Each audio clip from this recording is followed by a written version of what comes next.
Step 2 in the plan will be to focus on more choice for doctors and facilities in the state. In Iowa, there's a regulation that you can only have a certain number of hospitals per capita.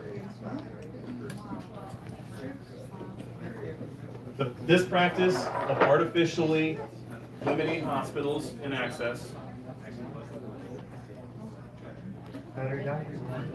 there, I was just gonna shout, is unreasonable and detrimental. As a critical care paramedic, I was in a specific situation where we had a very critically ill child in Mason City. We had to bring him down to Des Moines. And there is one hospital that you can stop between Mason City and Des Moines, which means if this patient ran into problems, we would have to continue on to Des Moines, jeopardizing this 6-year-old's life. This is a real hazard when transporting patients across our state. We must remove laws that negatively impact health options and access to care for Iowans. Along with removing these borders to additional medical facilities, I want all medical providers in our state to publicize all prices for all services. Hey, there you go. As consumers, Iowans have the right to full transparency in healthcare costs before agreeing to any service. State-level tax incentive for health savings account contributions must be supported and implemented. A comprehensive 20-year plan that details a logical and equitable process to move Medicaid dollars to HSA accounts will allow for individual choice and freedom while still serving the vulnerable in our community. HSAs foster less reliability on government and encourage individuals to invest in their future and their health. I will focus on individuals by outlining state mandates on medical procedures, including vaccines.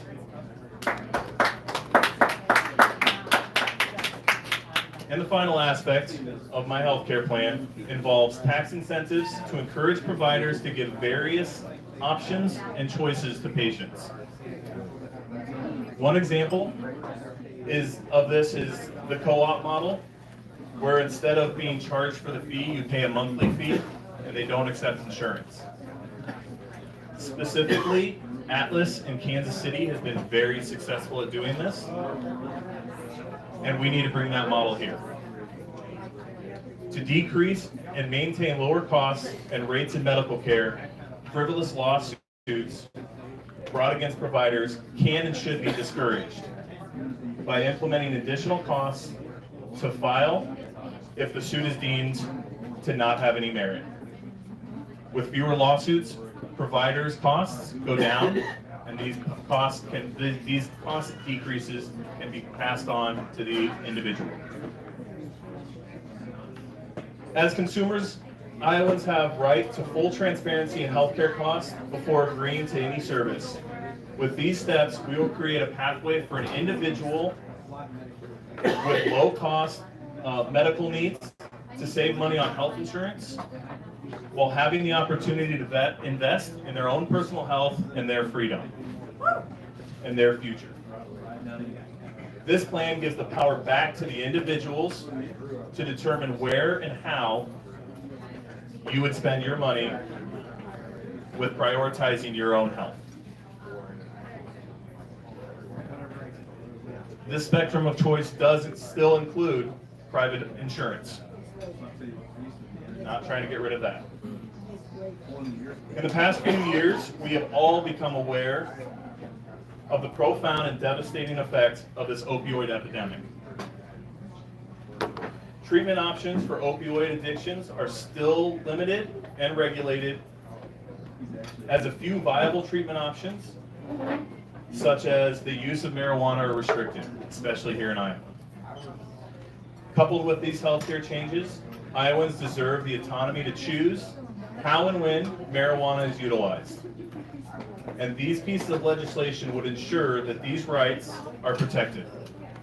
I fully support legalization and decriminalization of medicinal and recreational marijuana use in our state.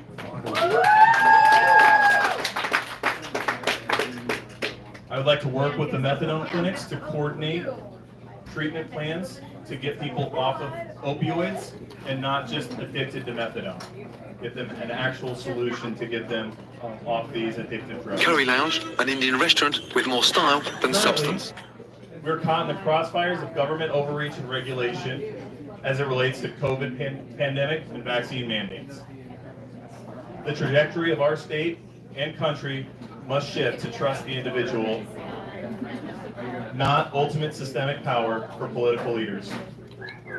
Equitable healthcare means that we all get to make the choices about how we receive services, what we put in our bodies, and who we trust to guide our healthcare decisions. I ask that you support me in working to make these necessary healthcare changes and improving our healthcare system in the state. I trust you to do what is best for you. I believe in people over party, and that's why I'm running. Yeah.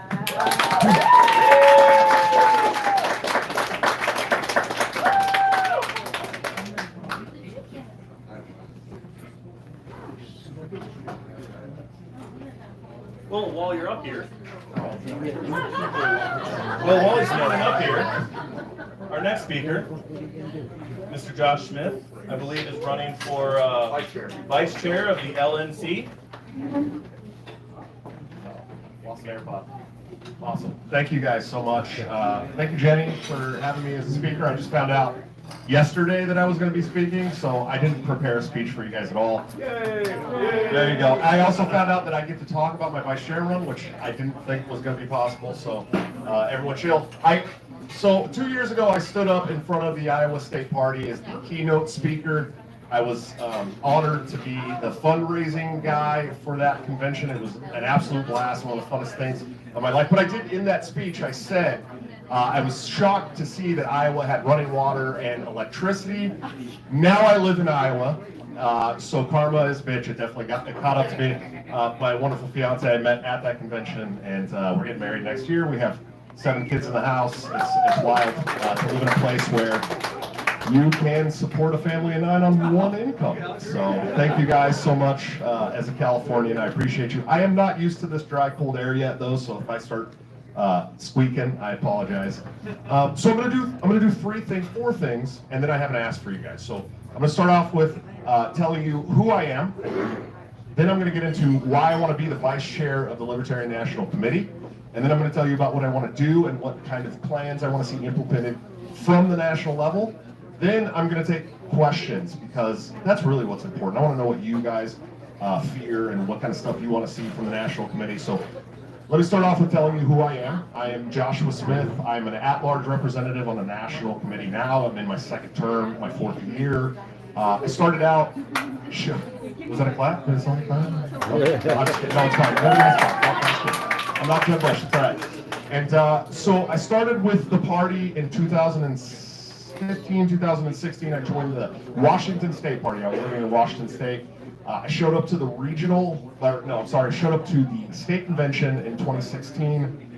Somebody said, "Who's here from Region 5? I raised my hand. I was the only person. They said, "Great, you're the regional representative for Region 5. Yeah. I'm sure a few of you know how that feels. I was like, what the hell is a regional rep? And so I went back down to my region, Region 5. I had 5 counties and 1 county affiliate. It was absolute hell. So I started setting up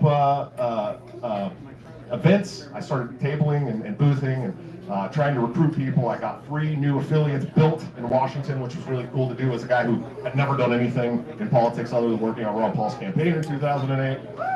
Which, yeah, if you guys know, Ron Paul endorsed me last year for national chairman of the Libertarian Party. First time he's ever endorsed an inter-party candidate.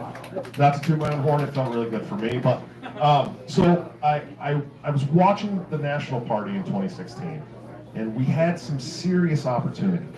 Truly had some great opportunities as a third party we're watching this absolute train wreck clown show with Donald Trump and Hillary Clinton, and I'm going, man, we could do some great things right now. This is the time. There's never been a better time for a third party than right now. And I felt at the time that our national chairman was not doing his job. I thought he wasn't doing a good job. And so I started calling a lot of the bigger name libertarians I knew. I was running a small publication called Think Liberty at the time. And every single person I called basically said, you're crazy. Nicholas Sarwark is the most popular chairman this party has had in decades. No one wants to run against them. You must be insane. And so I gave it some good thought, and I put out an intent to run statement. Anybody who's ever been a candidate for anything knows an intent to run statement means absolutely nothing. It was just a challenge to the current kind of gatekeeping leadership that I saw for the national party. I didn't think it would go anywhere, but I ended up traveling to 25 state conventions that year. I shook hands with thousands and thousands of libertarians. I got to put together ballot access fundraisers in Alabama. I did ballot access petitioning in Ohio. And I did a lot of really great things. I got to keynote a ballroom behind Ron Paul at the Omaha Roads to Freedom Unconvention. That was a feather in my hat for sure. And then I got absolutely trounced at the 2018 National Convention. And I think I got 21% of the vote of the delegates. But I was a blue-collar, working-class guy who had never done anything nationally, and it felt really nice. And so in 2020, I decided I was going to run again, and I ran against Joe Bishop Henchman. If you guys are familiar, Joe Bishop Henchman resigned last year after trying to help steal a state affiliate away from the elected board. I came with a good plan. I came with a blueprint. I think the things that I laid out in the way of media and fundraising and membership recruitment were honest and good, and I lost by 100 votes. Very close. But I ended up again as an at-large representative. So like I said, it's my 4th year on the board. And I initially had announced for chair. I figured I'd take a third shot at the apple. I know you're supposed to say bite, but I like to say shot. Someone decided to run that I figured I could support and get behind, so I dropped out. And I gave it a lot of thought, and the theme over the last year that I've seen from a national level has been corruption. Okay, I've seen very corrupt actors try to steal state affiliates away. You guys in Iowa have dealt with some serious corruption. It's been a really big problem, and so I decided to look at the national board. And this national board is 1/3, 1/3, 1/3. 1/3 of the national board wants to fight corruption in our own party. That's it. 1/3 of 17 members of that national board wants to fight corruption in our own party. 1/3 is absolutely apathetic to it. 100% apathetic. If it's anything that could be construed as drama, they don't want anything to do with it. They will close their ears, bury their head in the sand, and forget about it. The other third applauds it and is impressed by it. That's terrible. So we're going to get into why I want to be vice chair. Well, I still have the same plans. And I still think we can bolster our media programs. I think we can hire really great media people like Dan Smots, who's just a hop, skip, and a jump away from us here in Iowa, who put out an amazing anti-COVID video for free, which was much better than the one that the National Party paid $30,000 for. I still think that we can work to get more media contacts, get our national committee front of the media. I still think we can do all the same things to bolster our membership and our financial contribution, retention. I think there's a lot of things we can do. But I want to fill this national committee with so many people that are anti-corruption that we never have to deal with what we've dealt with for the last year. And that's it for me. I mean, that is the big reason. I think that we need people on this board that are going to stand up and say, hey, we're the Libertarian Party, and we do the right thing. And that's why people in the public should support us. Because if we're doing the wrong thing in our own party, why would the public support us? They have 2 parties already that are doing the wrong thing every day that they can support. Why would they support an unsuccessful third party? They won't. So it starts at home, and I think that we can make that change at the national level, and we can set that tone and show the state affiliates that this is who we are, and we're here to play the game for real. So now I want to get into the third part. I'm trying to keep it kind of brief. I know you guys are probably having a good time, drinking some wine and stuff, but what I'd like to see from the National Party, first of all, media is very, very important to me. If you guys know, I have a show called Break the Cycle with Joshua Smith. I was doing it 5 nights a week. I've kind of slipped a little bit, but I want to see a party that puts some focus on getting media out, whether it's media that we create, whether it's earning contacts and getting our national leaders in front of the media, which is so important. So important. I mean, look, Nick Solwark did some good shows, right? He was on the Morning Joe, which, let's be honest, it's a boring show, but at least he got on it.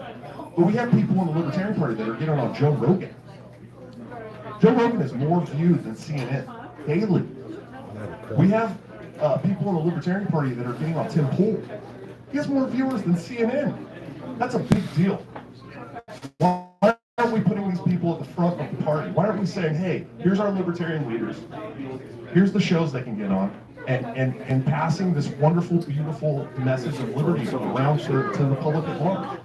That's very, very important to me. I think still I have a very big focus on membership retention. If you guys know, until about a year ago, I was the #1 recruiter for the National Party in the entire country.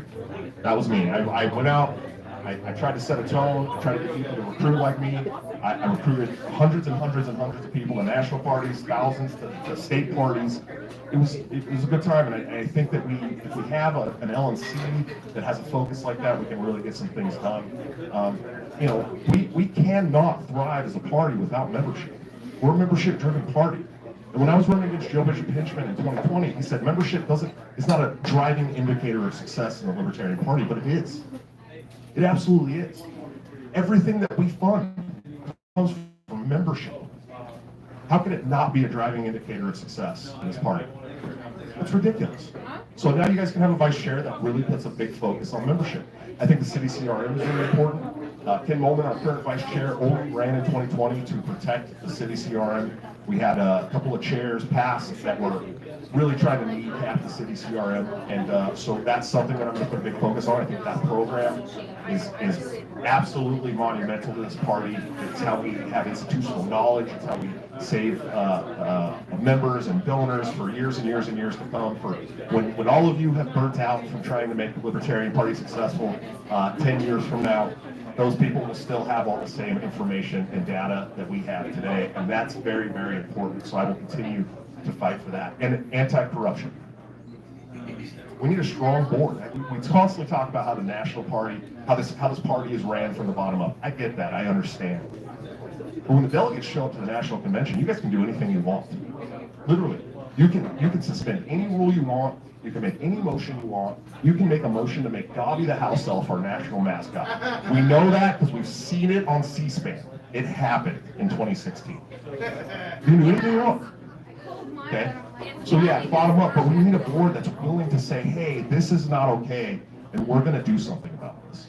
So that's a big focus of mine. Absolutely, we need a strong board. So those are the things that I want to put a focus on. Obviously, vice chair is a 100% supportive role. I want to support whoever the chair is.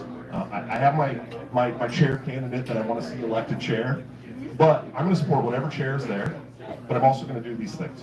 And I think that, the chair that I want to win at least will support me in those things, and I will support that person and anything that they want to do as well. So there's who I am. That's why I'm running for vice chair, and those are the things that I'd like to see accomplished from the National Committee. But now I want to ask you guys, does anybody have any questions about the LNC, what you'd like to see from a National Committee, or about me personally? Yes, sir.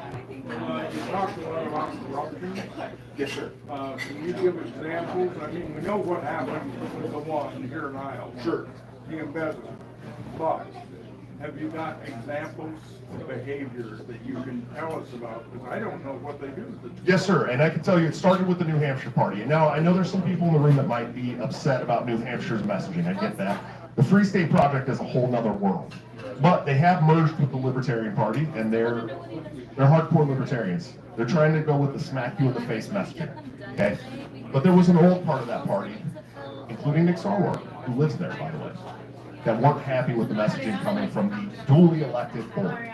So they went around and tried to steal that whole entire state Philly with the help of our state chair, our national chairman, who resigned after I asked that he release all email correspondence between him and New Hampshire. He resigned the next day. So that was the first example. Now we've kind of seen this waterfall cascade of these things happening. It happened again in Delaware. It happened again now in Massachusetts, where they've removed 47 members, including two duly elected board members, unilaterally.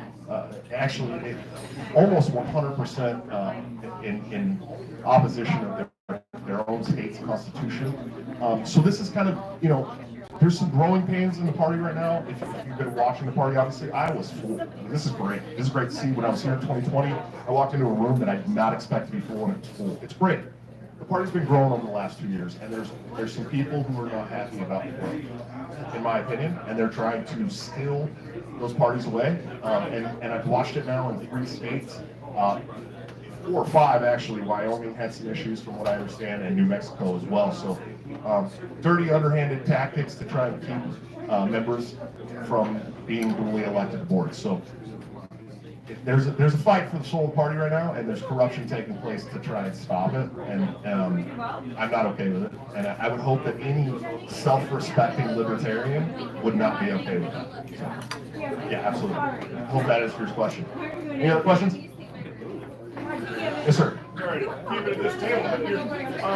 When you talk about, everybody wants to be number one. When you're talking about that you were the most successful recruiter, I don't know if you know this, but that's one of the problems that some of us libertarians have is trying to, like, it would be one. Why can't you just understand it? When you're talking to people, like, well, but I'm a whatever.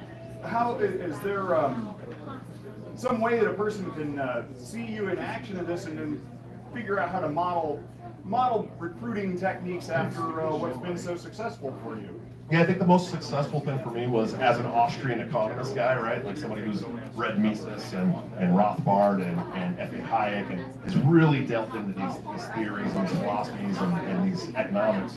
I had to realize that when I talk to my neighbor about libertarianism, I can't start quoting Murray Rothbard. It doesn't work. They're like, listen, I love Murray. Like he's literally, listen, I try to tell people, the war jaded me. Ron Paul,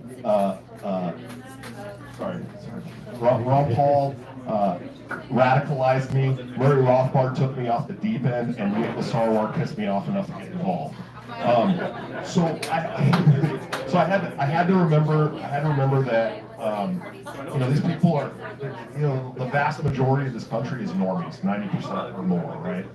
And you can't go in there and start talking about, the Austrian economics. You just can't do it. You can't start talking about, even the broken window fallacy, right? Like, you can't even just start with that, because they're just going to be like, what? Or you start trying to explain the Federal Reserve to people when they fall asleep, right? So I had to start meeting people where they are. And I did. I recruited at the airport. I recruited at the grocery store. I recruited at the movie theater. These are people that I've signed up in real life at these places. It's because I started asking them what they feel, right? What are you worried about? Oh, really? Can I talk to you about how our party fixes those things, right? Healthcare, unemployment, welfare, immigration. Here's our platform. Let me show you our platform. Our platform's cut and dry, right? It's an easy platform to read and understand. And so if you can get someone that far, you can get them to sign up. You can get them to give $25. Am I almost done? Oh, yeah, absolutely. So meeting people where they are, absolutely important. Absolutely important. And we need to remember that as libertarians. Listen, I'm a nerd, and I want to delve in to political and economic philosophy every chance I get. You can't do that with regular people, and we need to remember that. So, yes, ma'am. Hey, I have one quick question. I love your shirt. Oh, thank you. Yeah, I love it too. Let's go, Brandon, everyone. Yes. Huge NASCAR fan. Me too. I hope Brandon. Going left. So, quick question. Yeah. You've been living in Iowa 2 years, It's cool. right? It's really cool. Welcome to Iowa. Thank you very much. It's an amazing state, right? It's pretty good. Yeah. Quick question about since moving here, what have you done having been here? What are your goals as well within this state? Sure. So, I moved here March of 2020 so I left on an airplane from San Francisco Airport at 11:55 p.m. And the 24-hour lockdown started at midnight in California. So I took off. As soon as it happened, I was gone.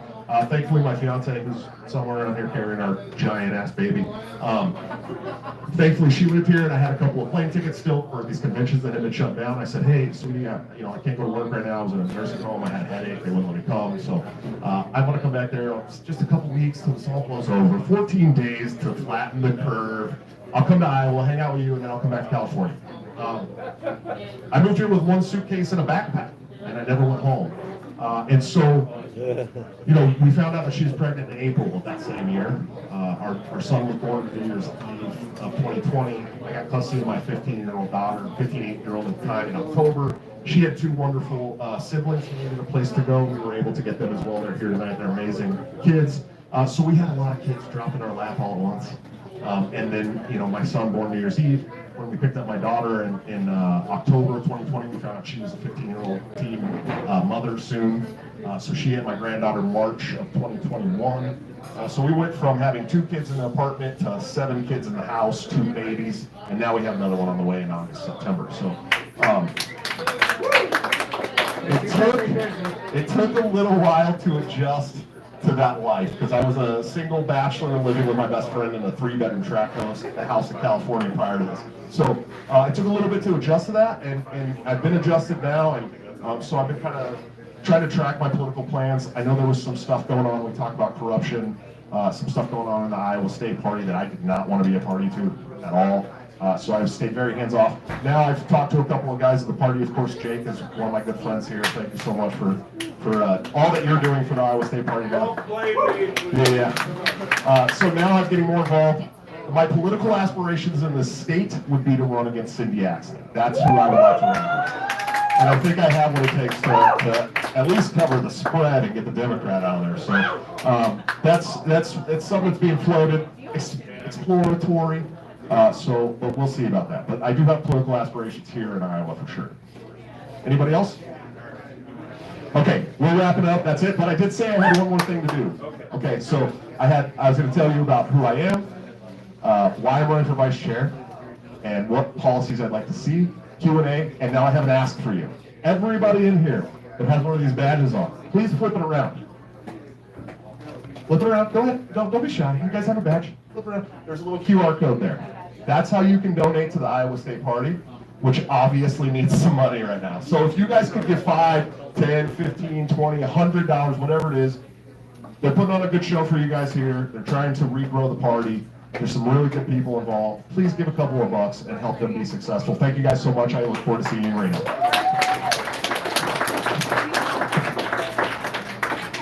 That was Josh Smith, everyone. Jeez. I'm glad I didn't follow that. Where's Joseph? All right. So up next, sticking on the LNC here, we have Joseph Eklund. He is running for Region 6 representative.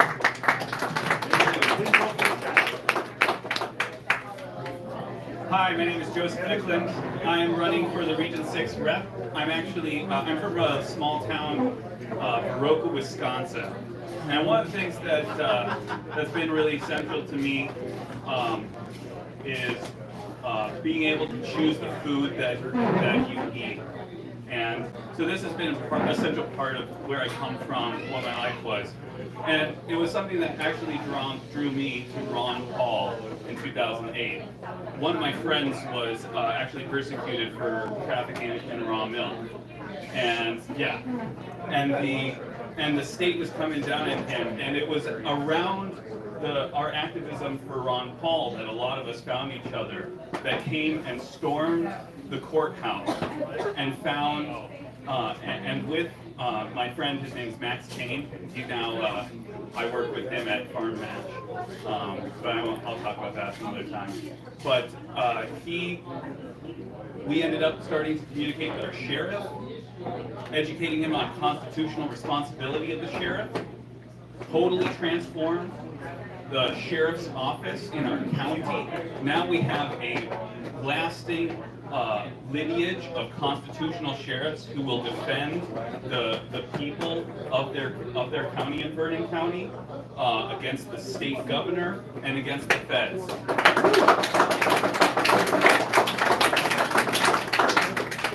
I've been involved in the Libertarian Party for what? 3 or 4 years now. I supported Josh Smith for chair. In fact, I was on his video that he showed when he was running for chair last.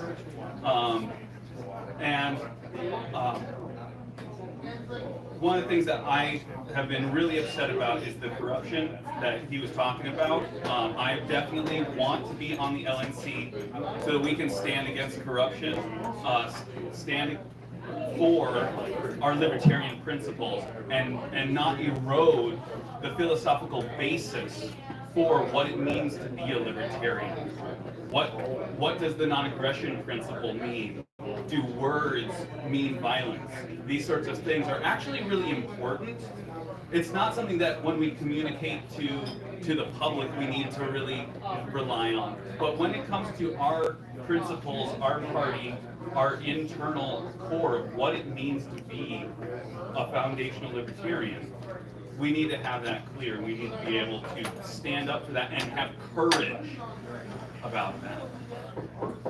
I am very interested in making the National Libertarian Party a communication, a smooth communicator to facilitate communication to the state affiliates, to support them and help them not reinvent the wheel. There are lots of libertarian state affiliates that have a lot of work to do to build up, and some of them that are much further along. If we can help each other not reinvent the wheel, reproduce each other's success, find the things that have made us most successful. Things like having starter kits for county affiliates. If there's one libertarian in a county, we should be able to just hand them something that lets them know a checklist of, oh, here's how I start a party, here's how I start a bank account, here's how I register with the county fair. Something simple and easy and achievable that, oh, and in my state, the state affiliate will supply you, this much money for that. And being able to communicate these sort of ideas between the national party and the state affiliates, being able to share the most successful things, I am very excited about that. I am looking forward to having a very efficient LNC without a bunch of bickering and drama. And that starts with removing corruption and having a unified intention and message. So please vote for me. My name is Joseph Eklund for LNC Rep if you're a delegate, and thank you for all your work in this party. Thank you for your work changing the way people think about the relationship of the people and the government and what role violence has in our society. You are all heroes and you're changing the world, and we're part of the most inspiring movement ever. So thank you all, and yeah, put me in the board.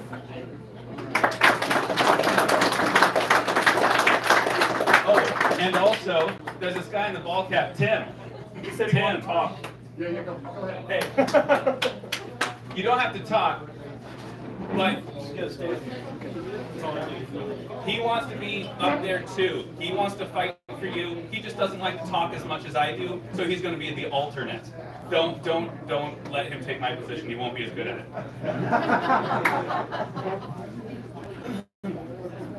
Thank you. You might be right. I'm really more of a one-on-one person. I'm newer to the party, but I see the inefficiencies. I'm down from Kansas, and my job in the XCOM down there is to try to build county affiliates. And my favorite thing to do is to talk to anyone one-on-one, especially in a place like Kansas. Just like Iowa, you have counties who are very small, or very few amount of people. I think it's everyone's goal in every single state to find those types of people, and I love talking one-on-one with them, and I think that's how we build it, that's how we build our infrastructures, finding people in those smaller counties, giving them the tools they need, giving them the motivation. Everyone has different ways of attacking things, everyone has different skill sets, and you have to bring those people to a point to where they're comfortable. And that's what I want to do. I want to talk to anyone who's excited about the message of liberty and give them the tools that they need to be successful in their counties. And that's really all I got. I'm sorry, they dragged me up here, but I'm happy to talk to any single one of you that wants to chat about what I'm trying to do. Vote for me for Region 6 alternate. Thank you, guys.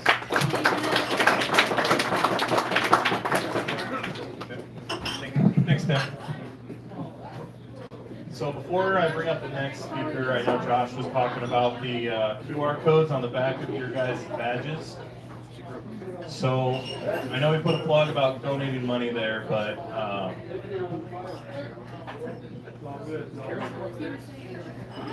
have you seen Kara come back down? We'll wait till she comes back down and talk about that. Toyah! All right, we'll talk about our next speaker, then I'll talk about the reasons you guys need to donate tonight. So we got Miss Toyah Johnson here. She's going to be running for Iowa House District Senate.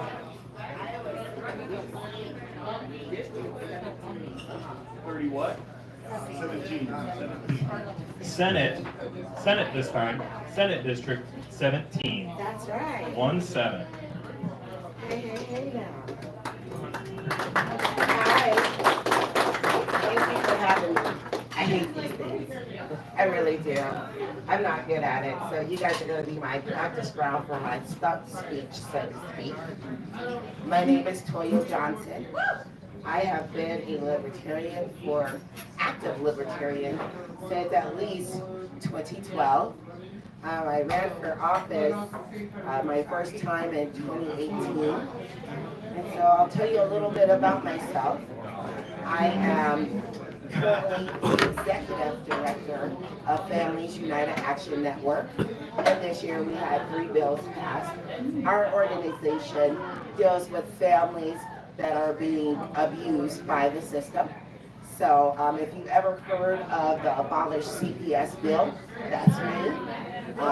It was a very controversial bill. It didn't get as far as I would like, but it's out there. This year, we passed 3 bills. Those 3 bills included birth certificates for people who are adopted. They needed to know their origin. Begin to heal. How do we heal our nation? You got to know who you are.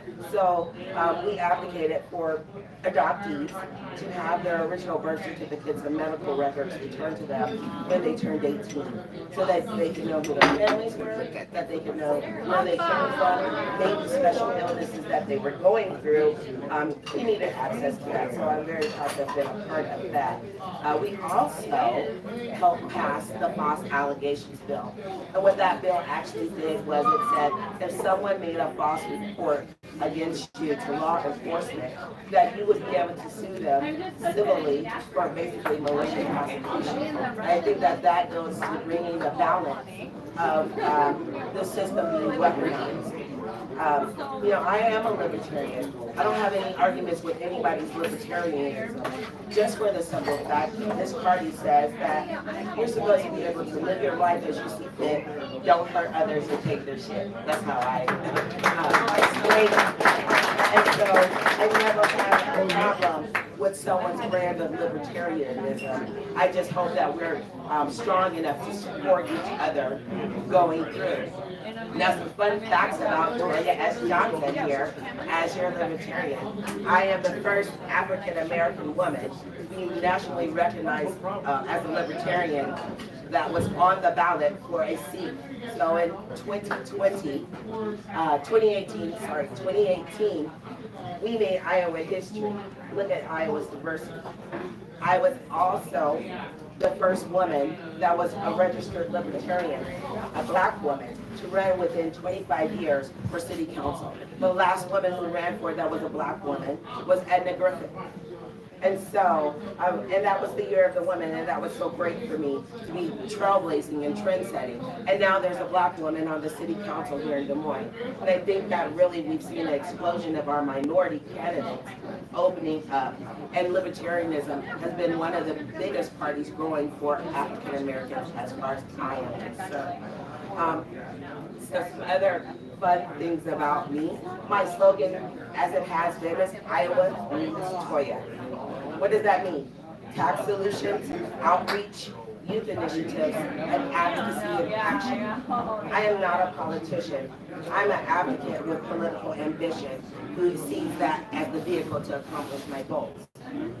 And so, over the years, my friend and I had started Iowa Citizens for Justice. We were the first Black Lives Matter before there was ever a Black Lives Matter movement. We were the first liberation movement before there was ever a liberation movement for people of color here in Iowa. And we were strong advocates and still are strong advocates of the Second Amendment and the Constitution. We believe that the Constitution actually applies to everyone, no matter who wrote it. Those words have power. And today's power in 2022 is for all of us to recognize that power and then make sure that it is being used appropriately. Now, I am a kind of social kind of person. I believe that we should have programming for those who are not able to take care of themselves. I believe that the taxpayers' money should be spent effectively and efficiently if we're going to take their money and spend it. I'm a realist in this. I understand that there's at least two other ideologies that I have to compete with. So I have to find where I'm going to compromise and collaborate in order to push forward my agenda. And my agenda is strictly liberty. My agenda is to put more of your freedom back on your plate. Iowa's motto is, our liberties we prize and our rights we will maintain. So who's maintaining those rights? I hope to be a champion of maintaining those rights. So I believe that Iowa needs Toyah. What do I mean when I say tax solutions? I am an advocate for no income tax, and I'm also an advocate for what I like to call transitional property taxes.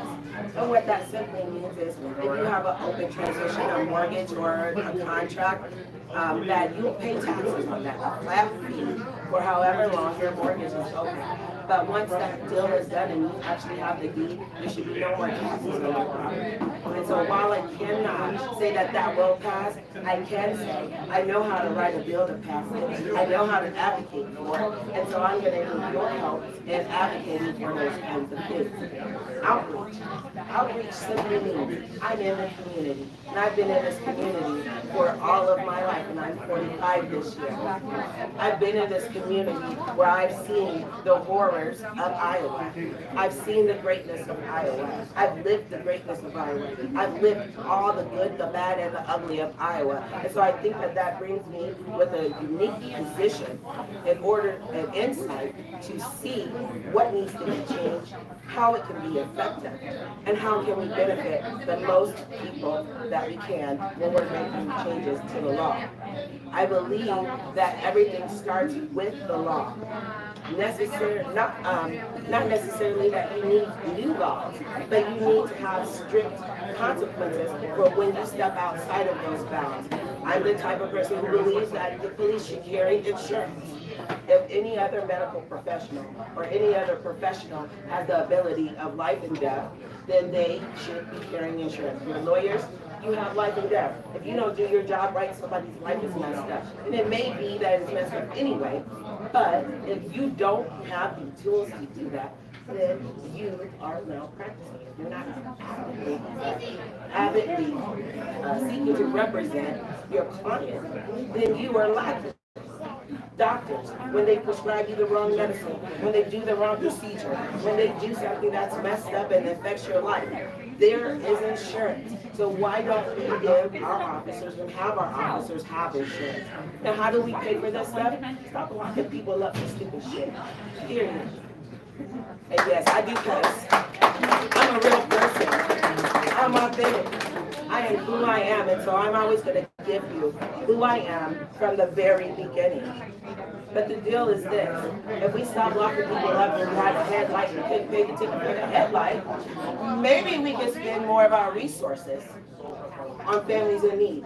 Maybe instead of giving me a ticket for my headlight, why don't you tell me that there's an organization over here that will assist you with that, because people have donated to make sure that there's a fund for this. See, I'm not against people helping each other or even taxes per se. I think that they need to be voluntary of where your money goes. And just like they put boxes on your income taxes where you can check off to say you want to donate to a political campaign, or you can check off to say that you want to do or this or that, you should be able to do that as well. I'm looking at being innovative in how we see our resources being managed. And like I said, I can write a bill, I can advocate, but the strongest people are you. You all are the fourth branch of government. And if I am elected, that will be definitely something that I'll be seeking to have your input, good, bad, and ugly, whether I agree or not, because I really feel that if we want to make changes that's going to be effective and efficient, that we have to hear everyone's viewpoints, even the ones that we don't like. We have to protect even the words that we don't like. There's plenty of viewpoints that I don't like. I've heard plenty of names called against me that I don't like. But here's the thing, I'm gonna protect your right to say it, because see, I need to have the right to say back and defend myself anytime you come towards me. So, you know, my biggest policy is when we advocate against the rights of others, we're advocating against ourselves. So we have to be very careful about what we're advocating for. And as far as like COVID, if you wear a mask, you wear a mask. I think that you determine your level of safety. It's not on the government to determine your level of safety. It's not on her to determine my level of safety. If I feel unsafe, I should be taking the necessary steps in order to make myself and my family feel protected. And I don't have the right to say what somebody else has to do with their body. So I'm a big advocate for bodily autonomy. And I look at things just a little bit differently. I know many people that are in the Libertarian Party are pro-lifers. I am pro-life and pro-choice. And what that simply means is I believe that people should be able to do with their body what they need to do with their body. I cannot hold you to a standard that I know that you don't have. And so therefore I'm wasting my time. But what I can do is try to make sure that there's resources. What I can do is try to make sure that there's education. What I can do is do my best to make sure that young men and young women are respecting their bodies, that they are understanding the consequences of their actions, and that we are providing them the resources and the tools that they need in order to get ahead and not do those kind of things. You can't stop and say, let's find out how we can work with it and reduce it.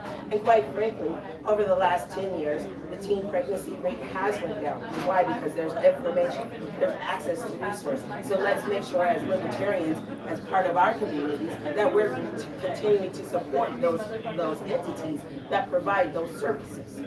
We cannot say that we're libertarians if we're not going to do the things that actually support what our ideology is. So how do I support my ideology? I'm lobbying on Capitol Hill. I don't have a record, but I do have a record, because you can surely look up Toyah Johnson and find everything that I've lobbied for, everything that I voted for, everything that I voted against, anything that I was undetermined on. And I have a vast variety of different topics that I have supported over the years, because my main topic is liberty. So for me, on the ballot this year is liberty.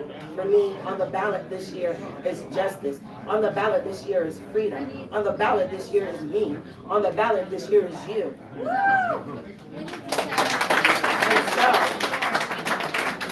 And so, what I ask for you all to do is get your phones out, go to Facebook, click that like and follow button at Toyah for Iowa, Toya, the number 4, IOWA. Consider donating just $1 to my campaign, because there's probably 50 of you here. $1 is $50 towards campaign lit, towards internet ads, towards creative materials, towards getting to places and making sure that I get the libertarian word out, as well as anyone else who's running from this party. And so if you can donate $1 to my campaign, that'd be great. And obviously I'd love to have you donate more, but if you can't, I always take your time. I can take your skill. If you can phone bank, text, call your friends, introduce them to my page, share it to them, so that we can get the message out that Iowa's Libertarian Party is not only diverse, but we are progressive, and that we are moving forward in 2022. Thank you.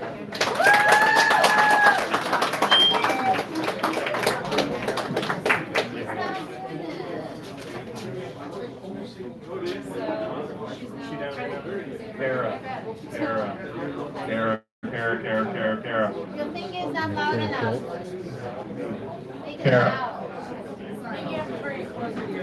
Okay. So I started talking to you guys about why you need to donate tonight. Obviously, there's a lot of reasons why to donate to the party. The specific reason to donate tonight is if we can make over $500 in donations tonight. Kara here donated a fountain of scotch. Yes, that's what it is, a fountain of scotch. And it is already ready to go. We're gonna get it moved over to Myra's room for after party. So get on there, start donating. Nate's trying to check right now to see if Nathan's trying to check, see if we can keep track of that. We need to hit $500 and we will turn that sucker on and we will have a good time. So donate. Now, I don't see any of you moving to donate. None of you. All right, anyway. Save the best for last. Thomas Lane here is current attorney for Greene County. He will be running for re-election. He is the first Libertarian in the state of Iowa to win a partisan race. He's the first Libertarian to win anything at county level or above as well. That's Thomas Lane. Are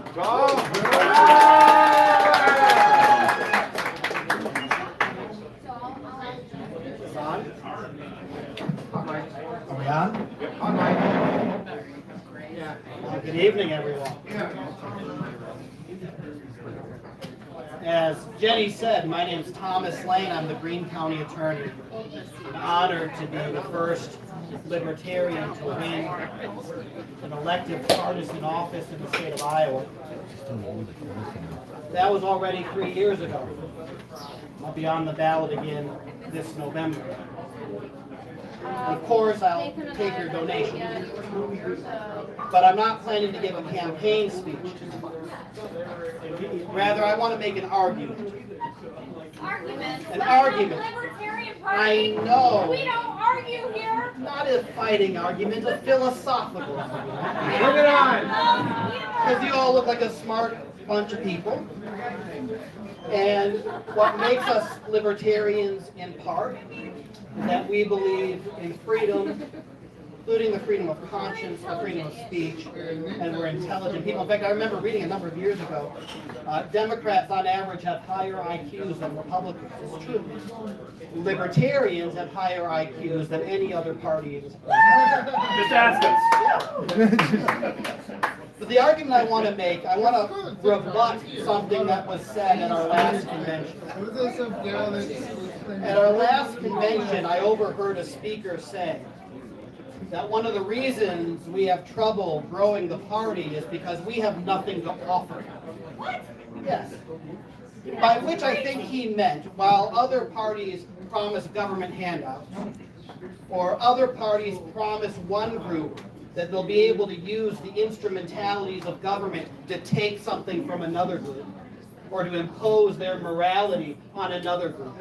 Yes, the other parties offer something we don't offer. But I think we offer something immeasurably more important. Style. Intellect. And before I get to what that is, I want to make a philosophical point, or engage in a kind of philosophical inquiry. Before I was a county attorney, I was a university professor. I taught political philosophy, American politics, and constitutional law. I've spent my life studying Western political philosophy from the ancient Greeks onward, and our philosophical and legal tradition. And the most important question that underlies every political argument and inquiry is, what does it mean to be a human being? That is the fundamental question. And our tradition has provided 3 possible answers to that question. First, the oldest, goes back to Plato and Aristotle. What makes us human, what makes us different from rocks and dandelions and sheep, is our reason. That we have the capacity to think about our ends and to choose our ends and to think about the means to obtain those ends. We can inquire into the mysteries of the universe We can learn math and physics and try to unlock the secrets of the cosmos. We can inquire into the divine. We can inquire into what it means to be a human being. We have reason. According to Plato and Aristotle, that's what makes us human. That's what differentiates us from rocks and dandelions and sheep. In the modern era, a second answer to that question was proposed. It was proposed by Jean-Jacques Rousseau and Immanuel Kant. And that is what makes us human is our free will. Unlike rocks and dandelions, which have no will whatsoever, and unlike sheep, which are governed by their instinct, all sheep know how to do are eat, sleep, and copulate, have sex. That's all they know. Not a bad life. We're not governed by instinct. We make choices. We choose every day what we want to do and who we want to be, what our occupations will be, how we will spend our free time. Even our very identities are a matter of choice. That's what differentiates us from rocks and dandelions and sheep. There's a third answer to the question, actually the one I find the most compelling, but the one that's the least discussed. It was proposed by Cicero. Cicero, the greatest martyr of liberty who ever lived in the history of the world. Cicero, who stood up to the triumvirate of Lepidus, Mark Antony, and Caesar Augustus. Cicero, who would rather die than lose his liberty. Cicero, who was proscribed by Mark Antony and had his head cut off and his hands cut off and nailed to the speaker's podium in the Roman Forum as a warning to everyone else who would dare use their speech or their hands against tyranny. Cicero. Cicero said that what makes us humans isn't our free will, isn't our reason. In a book called De Officiis, on morality, he said, imprimisque hominis est propria veri inquisitio. What makes us human is our capacity to question. Only human beings ask questions. Only human beings seek the truth. Only man looks up to the heavens and wonders, is there more to life than atoms and void? Only man inquires into the divine. Only man asks whether all of this is just a freak accident or whether there's meaning and purpose to human history. Only man inquires into the nature of the cosmos and tries to unlock its secrets. Only man asks questions. Now, my purpose tonight was not to give a lecture on the history of philosophy. We're not going to answer the question tonight, what does it mean to be a human being? I'm partial to Cicero. That's not why I talk about this, to seek an answer to that question, because ultimately it doesn't matter. The reason I think it's so important that we ask, what does it mean to be a human being? Is because whether you believe with me that is our capacity to question, or our reason, or our freedom, each one of us has within us a standard by which we can measure the government, by which we can sit in judgment of the government. And that standard is this: is the government under which I live one that allows me to realize my potential as a human being? Is it a government that allows me to think freely, to use my reason, to exercise free choice, and to live according to my own conception of the good life, to ask questions? Or is the government under which I live a government that stunts my growth, corrupts my nature, and tries to destroy my humanity? All we have to do is look within ourselves, and we have a standard by which to answer that question. You see, friends, in a tyranny, there is no room for reason in the search for truth. Only propaganda and party loyalty. In a tyranny, there is no room for freedom. Only obedience. In a tyranny, there is no room for questioning. Only submission. In short, in a tyranny, there are no men, only sheep. And today, in our country, as we tend toward tyranny, as our presidents issue more and more executive orders, turning us into a monarchy. As the federal bureaucracy balloons and unelected bureaucrats make countless regulations. As presidents lead our country to war unilaterally without congressional authorization. As presidents demand that we either inject a vaccine into our body or lose our livelihoods. As our judges deny jurors the right to nullify unconstitutional laws, thereby usurping our sovereignty. As we drift toward despotism, the Libertarian Party has something to offer. We offer our fellow citizens their humanity.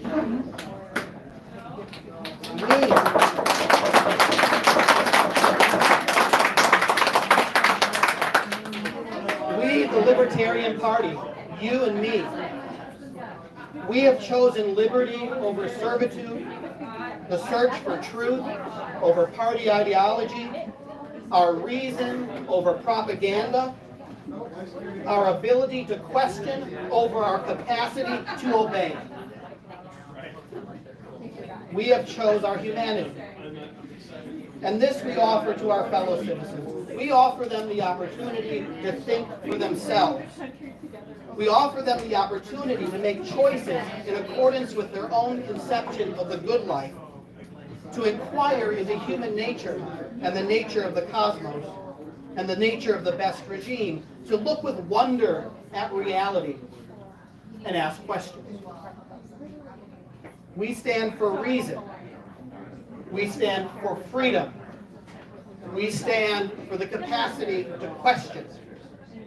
We stand for the right of every Iowan, nay, every human being, to realize their humanity.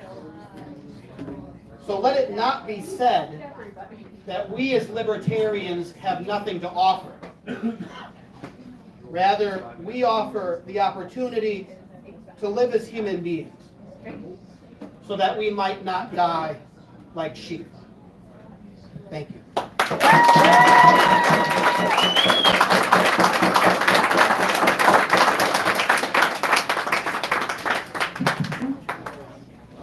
Good job.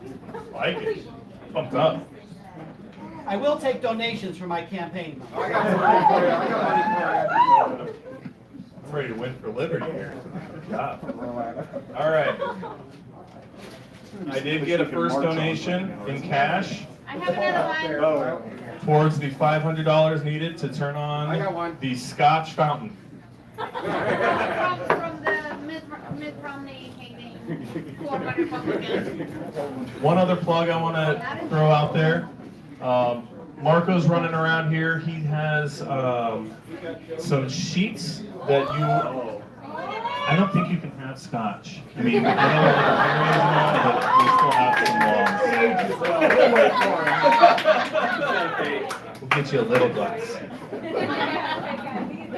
Anyway, Marco's running around here. He's got some signature sheets to get Rick Stewart on the ballot, Rick Stewart and himself on the ballot as governor and lieutenant governor. They got to be assigned per county, as you don't know how that works. But please find Marco if you have not ever signed one yet, because they still have some counties they need to fill. Dave Davis as well? Raise your hand, Marco. Nope, just kidding. JK. All right, we're at 60. 80. Who else? Yeah, we need some money for turn the Scotch fountain on. I got 20.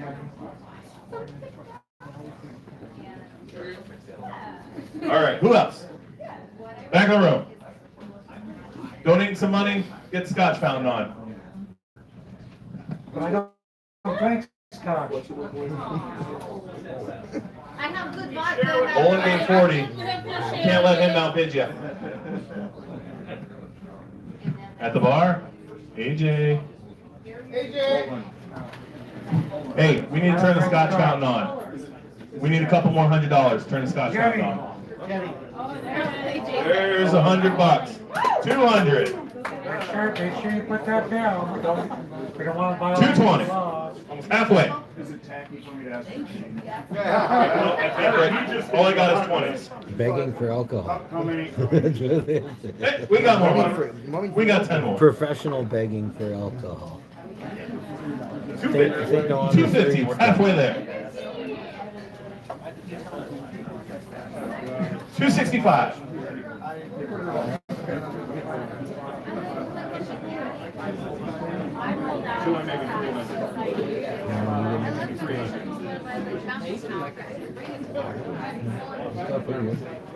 Got $100 online. Thank you so much, sir. Anyone else? Come on, you know you like scotch. Or you don't, goes to a good cause, either way. 1, 2, we got 3 over there, 320. We got some more. 40, 50, 60. Whoa. We're just throwing money at it, I love it. 50 here, so we got 250. They're like politicians, throwing money at people. Throw money. Money solves all problems. 20, 30, 70, Death. 355. Current total, 355. 355. We're getting there. Yeah, the COVID vaccine is bullshit. At the bar, we'll invite you guys too.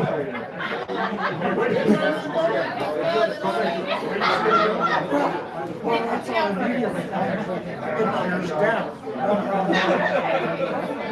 Take a break, come on. Yeah! I don't know how much it is.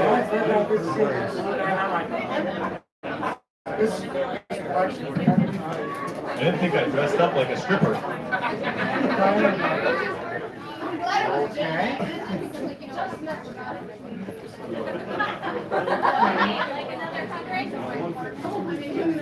Don't take it off. Don't throw money, take it off. Do you need pen? Do you need pen and paper? I'm not so smart.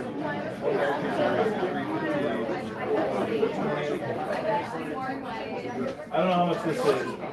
Close enough. Here's a piece of paper. Yeah, Myra's right. Here's a pen. We're at about $100 left. $100. Only $100 more. Get this fountain turned on. $2 a person, let's go. Back there at that table. Come on. Olin, go start collecting from people. Go hit the guys at the bar. Door. They can come too. We're okay with that. Find somebody who wants to Recruit some more libertarians. What's old Bubba to You have to hold do? your hand The out. science they need money for beer. and Donate to cigarettes. turn on the Stand on the Scotch corner, fountain. you'll probably get Yeah, awarded. some more money. Yeah. We're looking for donations. Turn on our Scotch fountain. Is that part of the platform now? Oh, look at That is the whole platform. We love it. So for the Scotch fountain, not only is it a fountain, but it is a lit fountain. You will see the Scotch in all its beauty. You will smell the Scotch as it opens up beautifully. Here's some more. I will tell you, is it a blended Scotch? It is, because if I had a single malt Scotch and I put it in a fountain, you motherfuckers would cry. Well, I am not doing that. But I will tell you, it is beautiful. It is in the top 10% of blended scotches. And I did not stint. I have 2 1.7 liter bottles. You all are going to be so messed up. I hope you don't have business in the morning. Because it's not happening. He has more money. He's got some more money. Can't drink a little bit. Thank you, sir. All right. We got 150 donated online. And I'm not counting all the ones. Sweep those up at the end of the night. And strike off the stage. Put them right in the G-string. $500, right here. Where's Nathan? Because I don't want to hold on to this. Jenny for president! Couple more years. Somehow, did we write down who all donated what? So we can put that in? Yes. That's for the lawyer to figure out. Nathan, I have lots of money here for you. I don't want it.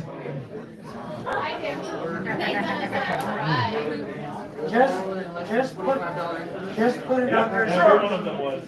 Just put it under Jen's name. Less than There was a. Room 914. You hear that? It's all less than 25. Jenny did with the money. There's up to her. Oh, well. In that case, thank you for donating to my campaign. Except for spend. on item. Hey, I see that treasure. People were just chucking in like slides. I don't think anybody was out there. It was all one. Well, there's 150 online, and then there's this. How was you can try? A lot more than 150 online. Oh. Lord, did we exceed the goal? We did. How? How much is We're this? libertarian. Give some seed goals. Yeah, let's give it back there. Treasure not account. What do we have online? All of them. They owe you some money. Oh, 450. Give me a bid and I will be in. We raised about 700. $700 tonight just for the libertarian. All under $5 donation. All of them $24 increments. It was amazing. Yeah, this is amazing. $24. One of those nights I'm changed, That was so. 4 people combining. Now, can it be from a single donor if that donor is I was alive? upstairs. Yeah, actually, they all come from Poland. It's a 3-year-old. The little 3-year-old gave me all the money. All the donations came from that little guy. We have it on video. He's got no state ID, there's nothing. So what we do is we all distribute it to buy a lifetime. 914. 914. 914. You can all get your spoils at room 914. Give me a bid. She's got to smoke a cigarette first, so give her this amount of time. That's all we got for speakers. So drink, give more money, give money to Toyah, give money to Marco, give money to Thomas. I feel like there's somebody else. Oh, give money to me. I'll have to shut it down. Josh Smith. Please, that's not tonight. I remember the other guy. Joseph Ecklet. So consider donating if you like what anybody said up here. Money's the way we get these people in office.